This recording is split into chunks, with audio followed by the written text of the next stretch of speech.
നമസ്കാരം, ഞാൻ ഡോക്ടർ ഷഹന. ഇന്ന് ഞാൻ പറയാൻ പോകുന്നത് കോൺസ്റ്റിപ്പേഷനെ കുറിച്ചാണ്. വൻകുടലിലുള്ള കോളോൺ എന്ന് പറയുന്ന പാർട്ടിൽ മലം പതുക്കെ മൂവ് ചെയ്യുന്നതിനെയാണ് കോൺസ്റ്റിപ്പേഷൻ എന്ന് പറയുന്നത്.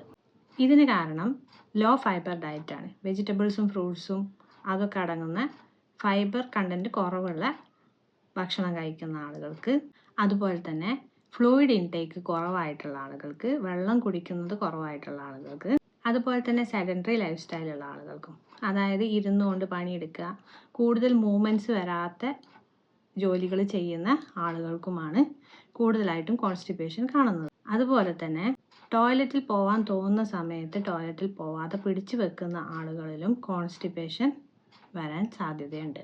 Pain killers, anti depressants, calcium tablets, iron tablets ഇങ്ങനത്തെ സാധനങ്ങളൊക്കെ കഴിക്കുന്ന ആളുകൾക്കും കോൺസ്റ്റിപ്പേഷൻ വരാറുണ്ട്.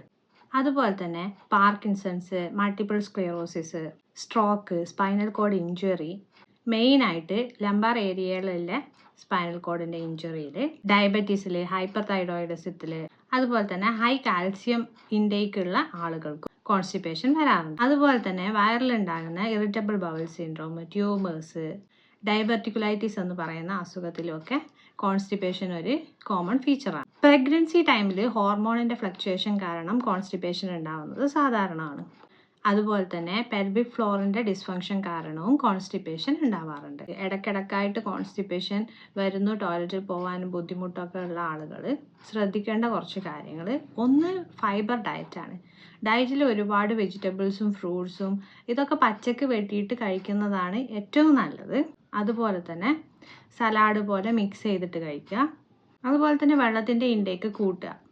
പ്ലെയിൻ വാട്ടറാണ് ഉദ്ദേശിക്കുന്നത്. അതുപോലെ തന്നെ ആക്റ്റീവായിട്ടിരിക്കാൻ ശ്രമിക്കുക. അതായത് മൂവ്മെൻറ്റ്സ്, ശരീരത്തിന് കൂടുതൽ മൂവ്മെൻറ്റ്സ് കൊടുക്കുക. എക്സസൈസ് ചെയ്തിട്ടോ അല്ലെങ്കിൽ നടന്നിട്ടോ ഒക്കെ നമ്മൾ മൂവ്മെൻറ്റ് വരുന്നുണ്ട് എന്നുള്ള രീതിക്ക് നമ്മൾ തന്നെ ആക്റ്റീവ് ആവുക. അതുപോലെ തന്നെ റെഗുലർ ടോയ്ലറ്റ് റൂട്ടീൻ ഉണ്ടാക്കുക. ഒരു പ്രത്യേക സമയത്ത് എണീറ്റ് കഴിഞ്ഞാൽ ഇന്ന സമയത്ത് ടോയ്ലറ്റിൽ പോകണം.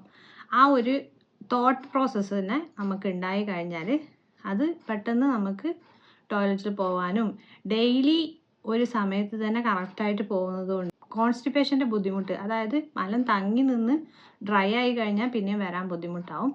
അപ്പം അത് ഇല്ലാതിരിക്കാനും ഈ ടോയ്ലറ്റ് റൂട്ടീൻ ചെയ്യുന്നത് നല്ലതായിരിക്കും.